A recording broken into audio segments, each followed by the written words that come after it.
Welcome back for another episode of Dreamers Den podcast. And if you're joining us again, if this isn't your first time, thank you for coming back. And if you're here for the first time, I am Danielle Towner of DreamWork Creatives, and I help entrepreneurs build their brand awareness and online presence through content marketing, web consulting, and digital products.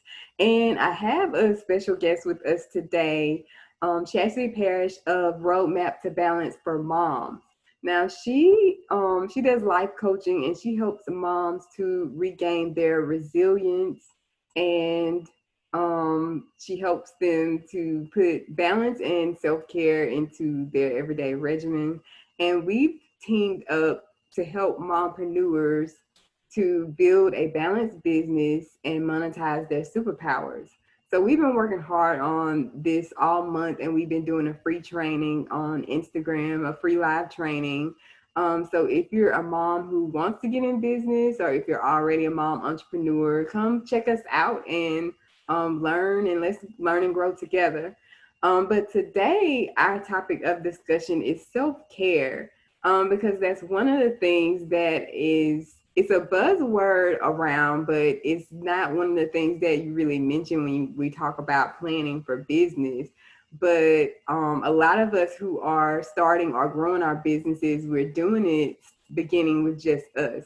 And so you're your business's like most important asset, especially if you're providing a service and you're a service-based business, or you're actually like hands-on with products or services in your business. You're an important asset, so you have to take care of yourself. But self-care goes even deeper than what the word says. The word self-care is self-explanatory, but it's even deeper than that. So I wanted to bring Chastity on to talk about her experiences with self-care, some of the things that she teaches are some of the important tips, and also giving in more in-depth explanation of self-care. So thanks for joining us, Chastity. Thank you for having me. I'm so excited to be on. I'm so excited to be a guest, and I'm so excited that we are collaborating together. You have been great to work with, and I'm so excited that I've been able to even use some of your services. And so yeah. I was just gonna say I feel the same way about it. I'm excited about what we put together, and also where it's going beyond that. Yes, I'm very excited. And so for self-care is really, personable for me. And this kind of helped me, with launching my business is something personable. And it kind of started with, just me losing myself when I, got married and started having children, although I had a child, before I got married, but when I got married, I had more children. And so I kind of lost myself, and I wasn't taking care of myself mentally, physically, spiritually, psychologically.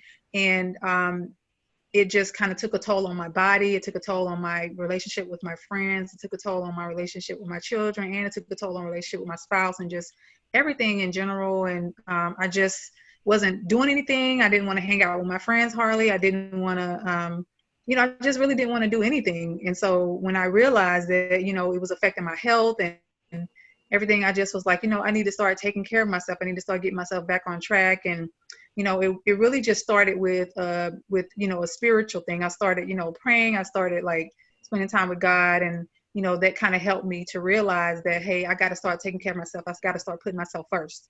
And so with that being said, fast forward a little bit, I want to define self-care. For me, I think self-care is really just like listening to your body, becoming one with yourself, taking care of your mental, physical, spiritual, psychological. And you want to really get something out of it, like enjoying something. It has to be something joyful, something that brings you joy, something that makes you feel good about yourself, and just being able to recognize when your body needs self-care itself. We can always, get our hair done, get our nails done, get our feet done, pamper ourselves and different things like that. But to me, that's an instant gratification method, which is okay to do because I do it too. I get my hair done. I don't get my nails done because I used to do that, but I get my feet done and different things like that. But that's an hour thing. But I think you want to take care of the inward first and then move outward, right? Because Mm-hmm. we want to love ourselves within. We want to know our self-worth. We just want to know that, that we matter. You get what I'm saying? And so taking care of your inward self, it'll reflect on the outside. You get what I'm Right. saying? So, Yeah. and so a lot of times when people are not taking care of their inward self, it'll show. It'll definitely show, because it'll show on the outside. You can cover it and facade it by, putting on makeup and different things like that. But eventually it'll all come out because it'll start showing. Right. And it'll show through what you eat. It'll show through your pores. It'll show how you dress. It'll just come out. It'll show one way or the other. Mm-hmm. Um, and so, it's just personable for me, and it birthed me wanting to coach moms and wanting to mentor moms on taking care of themselves and put self-care first, and even coaching young girls and coaching my daughters on self-care. So I coach them. I talk to them about self-care. They're doing self-care now, so that when they do become moms, young adults, going to college, different things like that, they'll already have that boundary in place where they're putting themselves first. Right. That's awesome. Yeah. So, what would you say like self-care has meant to you as a mompreneur? Okay, so for that, I really think self-care has really meant everything for me and my family and my business. Like, it has meant everything.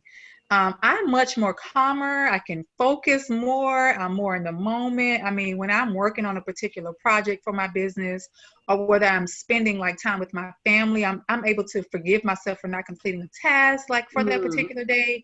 Like, I don't get like so upset if I don't get that task done. I can just be like, okay, well, I'll move it to the next day. It's no big deal, you know. And I've also learned to set boundaries, like not saying yes to something that does not match up with my purpose or with my business, or that, I'm not so like open to like shiny objects, like shiny things on Instagram. So if I see something that somebody else is doing, and then they have a lot of followers or something like that, and I'm like, oh, I need to do what they're doing.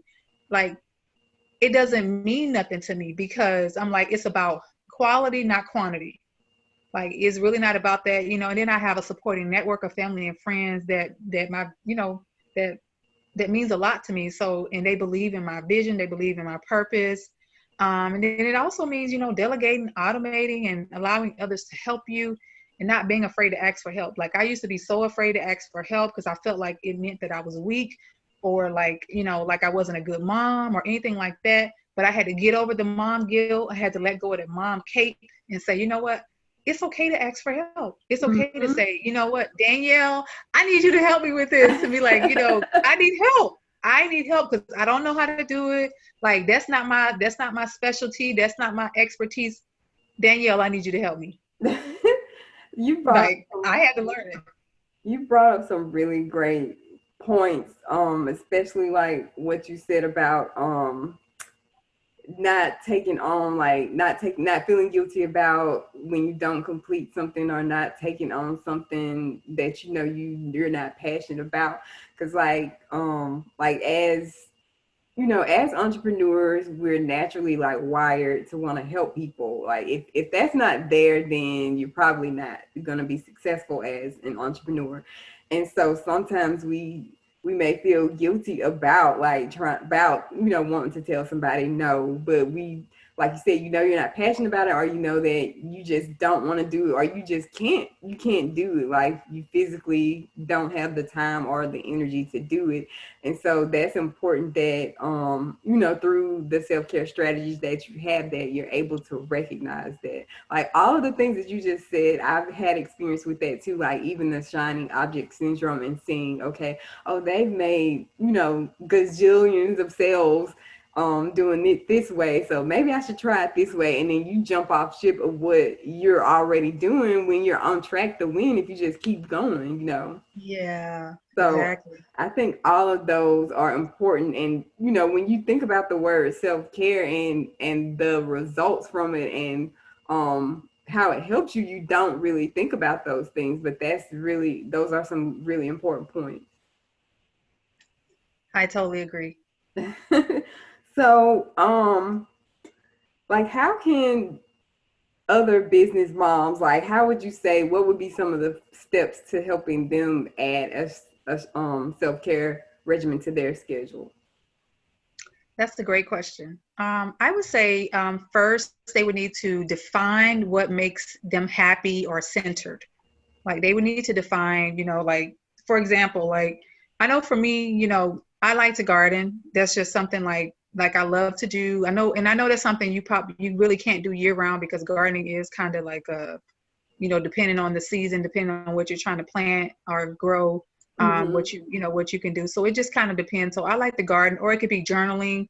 I know I like to journal. I like to listen to worship music. That kind of helps me feel centered. So you got to really figure out for you what makes you feel centered, what makes you feel happy. And that's one of the first things I would say. And then you want to determine how to add those things into your schedule. So, for example, like I like to journal. So for me, I started out, I know in the beginning, I started out journaling like maybe once a week. So for 5 minutes. So you got to break it down like that. You want to break it down really small because if you set yourself up to say, okay, I'm a journal every single day for 30 minutes a day, that's impossible. Like you're setting yourself up to fail. It's not a win-win because you're setting your standards too high. You want to set small goals so that way you'll get to where you want to be. And so Yeah. then, and that was my third point: set small goals, set mini goals, and then keep it on your schedule. Keep it on your schedule. Keep it on your schedule because if you keep it on your schedule, it'll become a habit.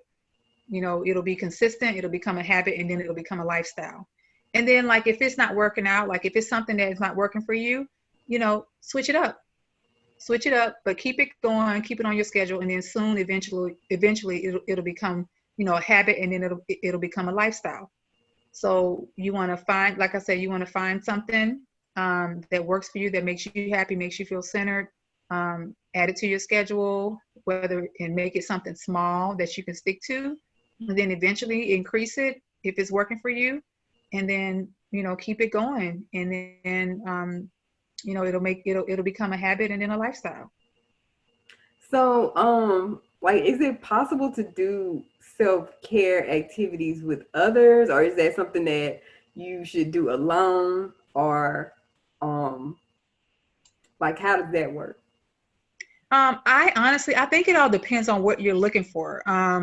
However, personally, I think it's important to take time for yourself because you need the time to rejuvenate. You can serve others. I mean, in my opinion, you cannot serve others on an empty tank. You cannot give what you don't have. I mean, and personally, I always take time alone. I need it. I have to do it because I realized that whenever I was serving my family, my friends, and my extended family, like I totally forgot to take care of myself, and I like crashed. So I Mm-hmm. really crashed. Like I honestly crashed. My body just like gave out on me. Like, I can't do So no like more. yeah, and you don't want to do that. So yeah, so it's best for you to take time for yourself. And the only time that I didn't take time to myself is whenever I would take a trip with my girlfriends, or Mm-hmm. if me and my husband was taking a trip together, or if we were taking like family vacations, different things like that. But Mm-hmm. other than that, you definitely want to take some time to yourself. Okay. Gotcha. That's just my recommendation. Gotcha. So what would you say is like your top self-care tip that you would give to a mom who is like, she may just be a mom now, but she's going in the direction of becoming an entrepreneur? Like, that's something that maybe she's in the planning phases of it. So what would you say would be your top self-care tip for someone like that? You know, I would say, because of my experience, I would say the top self care tip that I could give to a mom is to develop your self care routine now so that it becomes a habit, and your habit it turns into a lifestyle, because then you're fully committed, committed to becoming the best version of yourself.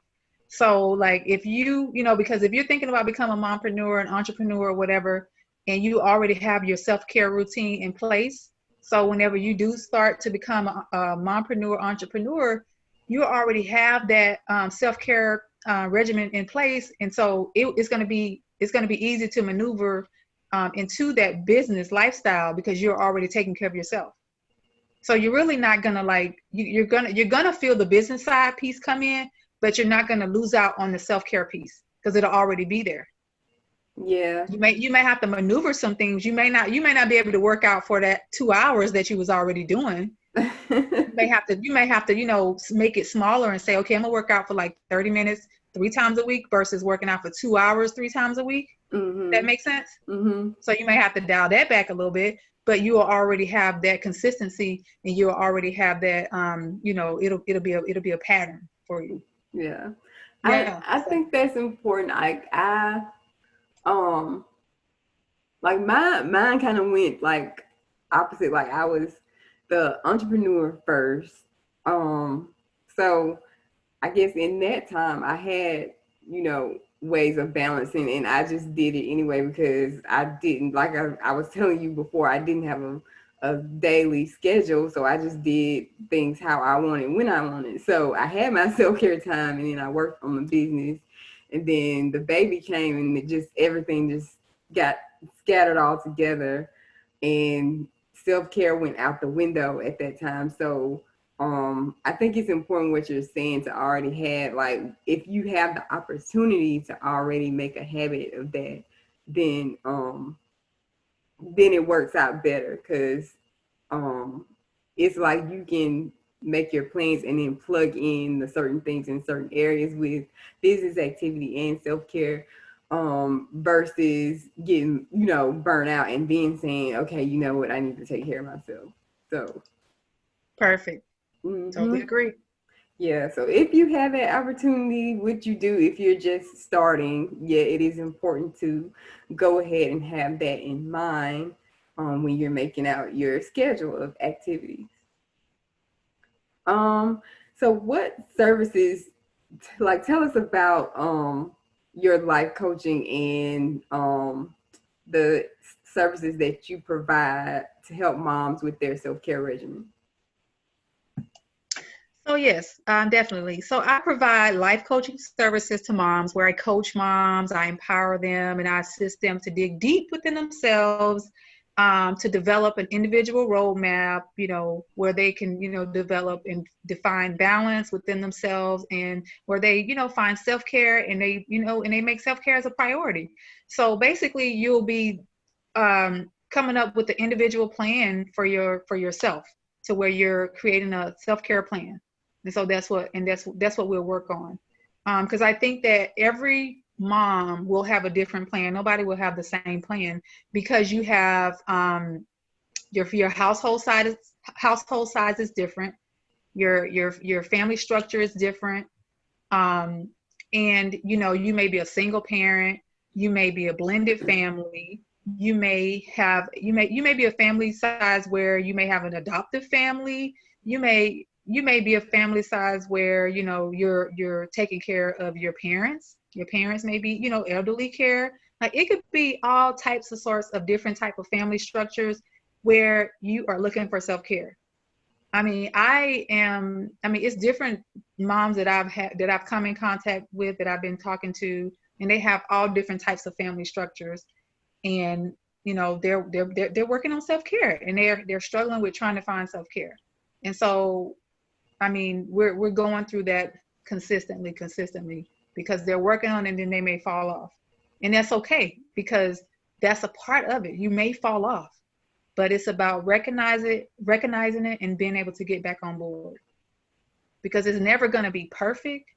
But when you recognizing it and say, hey, I'm falling off, I need to get back on, that's the part of it. And that's where I failed at.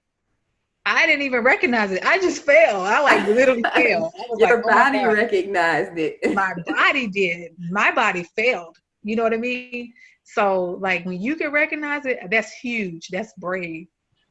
So Yeah. I think that's huge. Yeah. And then I also provide mentoring to moms. Like, if you're, I help moms develop, mental and physical, spiritual stamina through guidance and motivation, emotional support. We identify resources to help them evolve and transform their habits into healthy habits. And so, my mission is just to encourage, teach, and empower moms to become the very best version of themselves. And that's really what it is. Because, we go through all different types of situations in life, and I just really, really I just really have a passion for moms, you know, in regards to self-care and just different things that we go through, different struggles that we go through.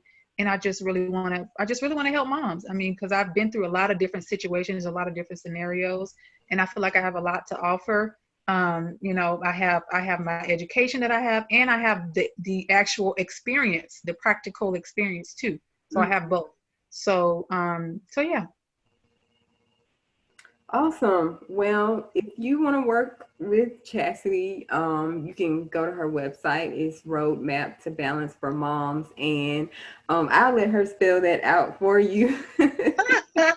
Yes, it's Roadmap for Moms. The four is the number four, moms. Roadmap to balance. I'm sorry. Let me say that again. Roadmap to balance, the number two, balance, for the number four, moms with a Z.